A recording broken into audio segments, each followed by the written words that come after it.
रामनवमी के अवसर पे एकत्रित हुए हैं और सबने कहा है कि श्री राम के बारे में महापत है।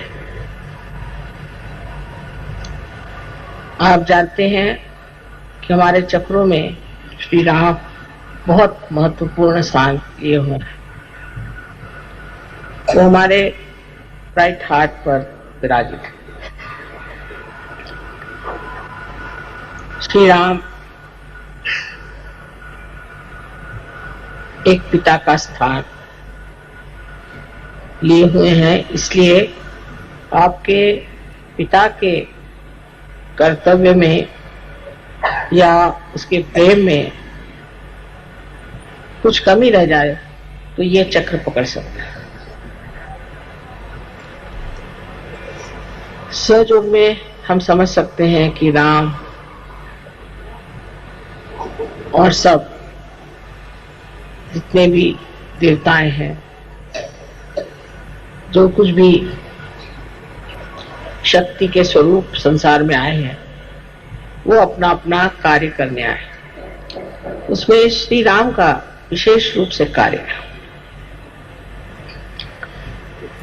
जैसे कि सोक्रेटिस ने कहा हुआ है कि संसार में बेनेवोलेंट किंग आना चाहिए, उसके प्रतीक रूप श्री रामचंद्र जी इस संसार में आए। सो वो पूरी तरह से मनुष्य रूप धारण करके आए थे। वो ये भी भूल गए थे कि मैं श्री विष्णु का अवतार, भुला दिया गया। किंतु सर्व संसार के लिए वो एक पुरुषोत्तम राम थे कि बचपन का जीवन सब आप जानते हैं और उनकी सब विशेषताएं आप लोगों ने सुन रखी है। हम लोगों को सहयोग में ये समझ लेना चाहिए कि हम किसी भी देवता को मानते हैं और उसको हम अपना आराध्य मानते हैं, तो हमारे अंदर उसकी कौन सी विशेषताएं आई हुई, कौन से गुण हमने प्राप्त किए। श्री रामचंद्र जी के तो अनेक गुण हैं, क्योंकि तो पुरुषोत्तम थे। उनका एक गुण था कि वो जिस राजकारण को करते थे उसमें सबसे ऊंचा उन्होंने जन का मत रखा, न कि अपनी पत्नी या अपने बच्चे इनका ख्याल किया। आजकल के हमारे घर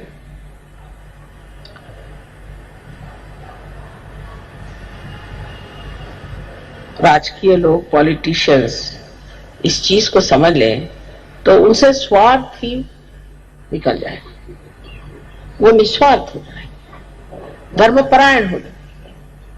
किंतु श्री राम की जो प्रतिमा है वही आज तक किसी ने भी अपनाने का प्रयत्न नहीं किया।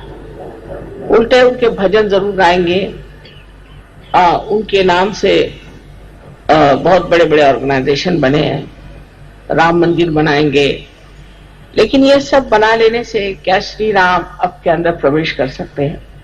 क्या आपके जीवन में उनका प्रकाश आ सकता है या नहीं? ये सिर्फ सहयोगी ही कर सकते हैं कि अपने अंदर बसे हुए श्री राम को अपने चित्त के प्रकाश में लाएं। वो अत्यंत निरपेक्ष थे। ऐसे तो सभी देवता लोग किसी भी पाप पुण्य से रहित होते हैं। कोई सा भी पाप जिसे हम पाप कहते हैं वो अगर करें तो वो पाप नहीं होता। जैसे श्री कृष्ण ने इतने लोगों को मारा, श्री राम ने रावण का वध किया, ये हमारे दुनियाई दृष्टि से हो सकता है कि पाप हो, किंतु परमात्मा की दृष्टि से नहीं हो सकता, क्योंकि इन्होंने दुष्टों का नाश किया, इन्होंने बुराई को हटाया और इनको अधिकार है कि ये इस कार्य को करने के लिए जो कुछ भी कर सकते हैं वो करें। जैसे देवी ने राक्षसों को संहार किया, राक्षसों का संहार किया, तो कोई कहेगा कि देवी ने ये पाप किया, किंतु उनका कार्य ही ये है कि वो राक्षसों का संहार करे और जो साधु हैं उन लोगों को संभाले। श्री रामचंद्र जी के जीवन में एक अहिल्योद्धार बहुत बड़ी चीज है। उन्होंने अहिल्या का उद्धार किया क्योंकि उसके पति ने उसे शापित कर दिया था। उस जमाने में भी कोई स्त्री अगर किसी भी तरह से वाम मार्ग में चली जाती थी तो उसका पति अगर साधु हो और उसकी स्थिति अगर ऊंची हो तो उसे शापित कर देता था। किंतु अहिल्या पे झूठा ही उन्होंने आरोप लगाया था, इल्जाम लगाया था और इस तरह से उसको भी उन्होंने पत्थर बना दिया। तो श्री राम ने उस अहिल्या का भी उद्धार कर दिया। विशेषकर उनकी जो पत्नी के प्रति प्रेम की, एक पत्नी व्रत के प्रति जो एक उनका व्रत था वो बहुत समझ रहा है।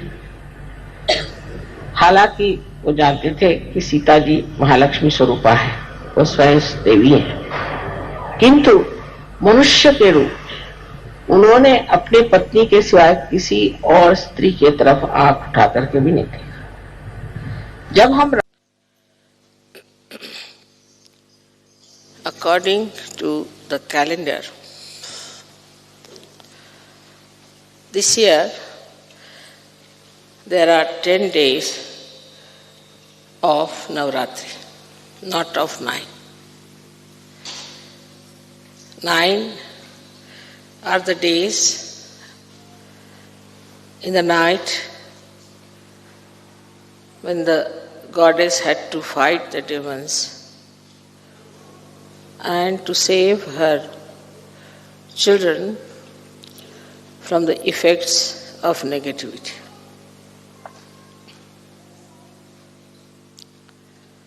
On one side, she was ocean of love and compassion, and on the other side, she was protecting them like a tigress. Because the times were such that nobody could meditate, nobody could take the name of God, nobody could think even of self-realization. But those who are sitting here today, you have been there also in those days. And you were all saved for today, for this day, so that you can achieve your self-realization. The form of the goddess in those days was not Maya Swarupi. She was in her real form, and that created a great awe even among the disciples. So the question of giving them self-realization was not there. First of all, they were to be saved. So like 9 months, the mother has to keep the child in her womb for these 9 months, or you can say 9 yugas, 9 times. You all have been saved properly, and on the 10th month, you are given your birth. Also, this birth is always after 7 days of 9 months. So we had to wait for some time till it matures. Now the 10th Navratri today is to celebrate actually the Adishakti. So today we are really going to worship the Adishakti. On one side the Adishakti is Mahakali. On the other side she is Mahasaraswati. In the center she is Mahalakshmi. And also she is the Amba, the one who is the Kundalini. But she is also beyond that. She is Parashakti. She is beyond all the powers. Because she is the generator of power. So she has to be beyond all that. So today when we are worshipping her, we have to worship her in all these forms. So you understand that the 10th day that we are having Navratri for the first time in the calendar is because today is the day when we are worshipping Adi Shakti. Adi Shakti was never worshipped before, never. But this time when I went to Calcutta, I told them that we better worship Adi Shakti today. And they were surprised why today Mother is asking for Adi Shakti to be worshipped. So when I went back to Pune, they told me that Adi Shakti, as you know, is the Saptashringi, means the one with 7 peaks. She rests on the 7 peaks, means on the Sahasrara, on the seven chakras. She rules all the 7 chakras. They told me that when we had the puja in Calcutta, लेकिन 14वां जन्मदिन एक बहुत बड़ी चीज, क्योंकि मनुष्य 14 स्तर पे रहता है और जिस दिन 14 स्तर वो लांघ जाता है तो वो फिर पूरी तरह से सहयोगी हो जाता है। इसलिए आज सहयोग भी सहयोगी हो गया। अपने अंदर इस प्रकार परमात्मा ने 14 स्तर बनाए हैं। अगर आप गिनिए सीधे तरीके से तो भी अपने अंदर आप जानते हैं कि 7 चक्र के सर्व कहा क्या। इसके अलावा और 2 चक्र जो है उसके बारे में आप लोग बातचीत ज्यादा नहीं कर सकते। वो है चंद्र का चक्र और सूर्य का चक्र, फिर एक हंसा चक्र, इस प्रकार 3 चक्र और आगे तो 7 और 3 10। उसके ऊपर और 4 चक्र, सहस्त्रार के ऊपर और 4 चक्र, और उन चक्रों के बारे में भी मैंने आपसे बताया था। अर्धबिंदु, बिंदु, वलय और कवच, ऐसे 4 सहयोग के बाद भी जबकि आपका सहस्त्रार खुल गया उस पर भी ये 4 चक्रों ने आपको जाना।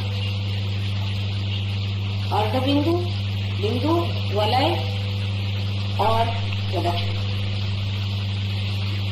इस 4 चक्रों के बाद कह सकते हैं कि हम लोग सहयोगी हो। और दूसरी तरह से भी आप देखें तो हमारे अंदर 14 स्थितियां सहस्त्रार तक पहुंचने पर भी है और उसको विभाजित की जाए तो 7 चक्र अगर ईड़ा नाड़ी पर और 7 पिंगला नाड़ी पर है